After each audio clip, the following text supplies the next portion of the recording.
Lesson 2 in our journey through theory now, and we've got 1625 written there. It's not a history lesson, although if you're interested, I think Charles I became King of England on that date, so you can impress your friends and relatives with that knowledge. We're looking at chords, stock chord structures that you get in lots of songs, and just like you get a 12-bar blues in loads and loads of songs in pop music, you get this pattern, the 1-6-2-5 pattern. Ideally, I should have written it in the Roman numerals, because it's a kind of one of those sort of almost cliches in music now, where you can write a song using this pattern and it'll sound vaguely familiar, and there's dozens of songs that do it. In jazz musicians sometimes call these changes the rhythm changes, because there's a very early jazz song written by George Gershwin called I Got Rhythm, and it goes like that.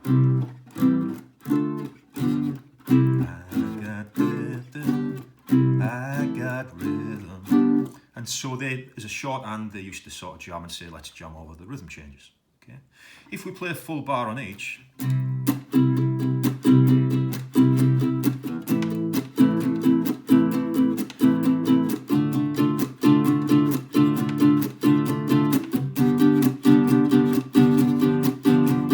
already there might be songs jumping out there. It's a little bit like Last Christmas. Last Christmas I gave you a heart, but the very next day you gave it away. This year to save me from tears, save it to someone special.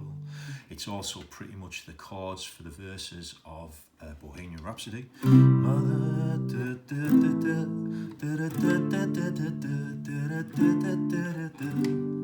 and if we played it in the key of E rather than the key of C, it would resemble an Arctic Monkeys song.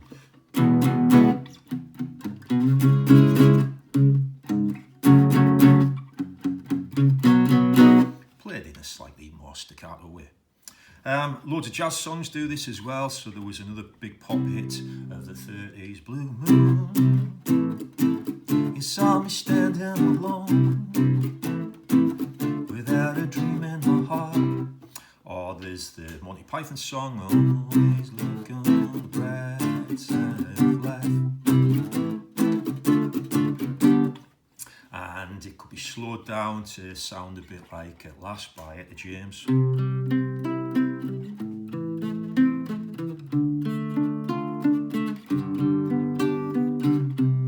Etc.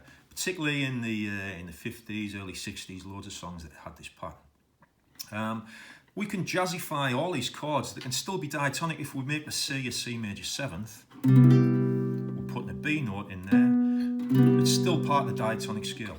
If we move to the A minor, we can make that 7th. Just put the G note on. Again, we're borrowing from the same scale, D minor 7th and G 7th. So you'll often find jazz musicians might embellish the chords just a little bit to give them slightly more colour. Now, where we're moving though is away from diatonic chords. This is where it gets exciting. This is as exciting as it gets, because I'm moving to a red font now. Bum, bum, bum. Non-diatonic chords. Okay? And this is where a songwriter will deliberately put chords in that borrow notes from the chromatic scale. Not just these notes, but it'll have some of these notes in,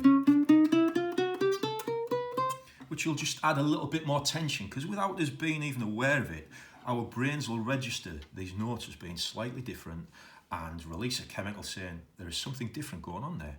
There's a bit of tension created by it.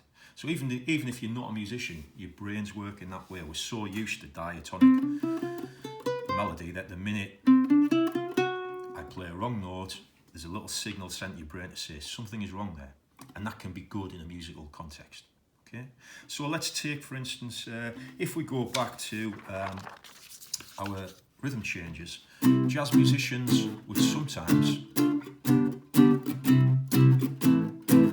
after playing this pattern twice, the third time they play it, they might change it by making the minors majors. By making those A minor and D minors the major versions of those chords, still 7ths, our brains just signal that there's something different there. I'll play it again. I'll play it once with the minors and then once with the majors.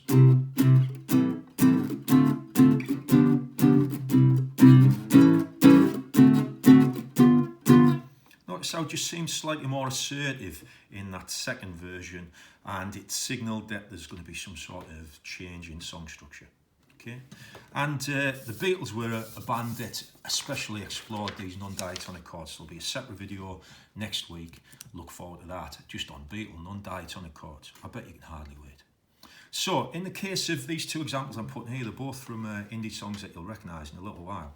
If we're in the key of C and we go up to F, back to C, it sounds kind of fairly kind of smooth, no kind of tension there. But if we go to F, and then we go F minor, that slightly dissonant note of the F minor just kind of adds an extra mood tension to it. This is used by Noel Gallagher in Don't Look Back in Anger when we go to those kind of pre-chorus parts. Gonna start a revolution from my bed. He said the brains I had went to my head. He goes to the minor chord just briefly, and there's something about that F minor in this context just seems to add some hint of kind of sadness or something to it, in my ears anyway. And then for extra tension, when we go, stand up beside the fireplace, take that look from off your face, we have this transition from a G to a diminished chord. Diminished chords are the most kind of dramatic of non-diatonic chords because they add the most kind of dissonance to a normal triad chord. And this transition is kind of quite useful because what you get there for is a little bit of a kind of chromatic run. We're on the G note, the bass note goes to G sharp, and then we end up on the A minor. But then over the top of that, we have these dissonant kind of moments. I often think of diminished chords as being a bit like the Scooby-Doo chords, you know, that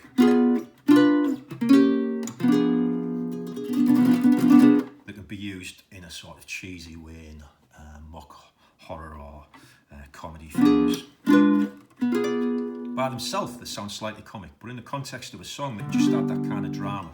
When Noel Gallagher's sort of saying, take that look from off your face, diminished chord just adds that little bit of tension to it, enhances the line in some way. So there's an example of just a way in which a fairly kind of diatonic song, Don't Look Back in Anger's got lots of C's, G's, F's, A minors in there, and they're all harmonious, but just putting these in are the notes that jar. These are ones that don't quite belong to the family. They're adding a little bit more kind of tension to the kind of thing, they're adding a bit more colour. It's a bit like that moment in British football in the 90s when suddenly you're getting lots of kind of foreign players coming into the game and doing things that the British players couldn't do. So, you know, your F minor might be your Eric Cantona, you know, and your G sharp diminished might be your Dennis Bergkamp. Okay, don't even get me thinking about Thierry Henry. Another example here, we could take a fairly bland chord pattern. Okay, we could go C, initially go to G, G major, and then F. Back to C. Okay. And this is essentially the chords to Coldplay Yellow.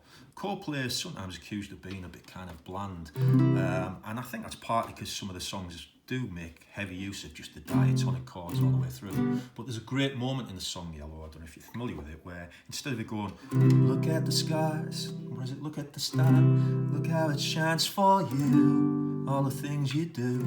Right at the end of the song goes, look at the stars and how they shine for you, and all the things you do. And it's just that one moment in the song where you get this extra bit of kind of tension, almost a sadness, just by going to that one minor chord there. G minor, my example, I think maybe it's Coldplay in the key of B, but it's the same principle. Listen to it again.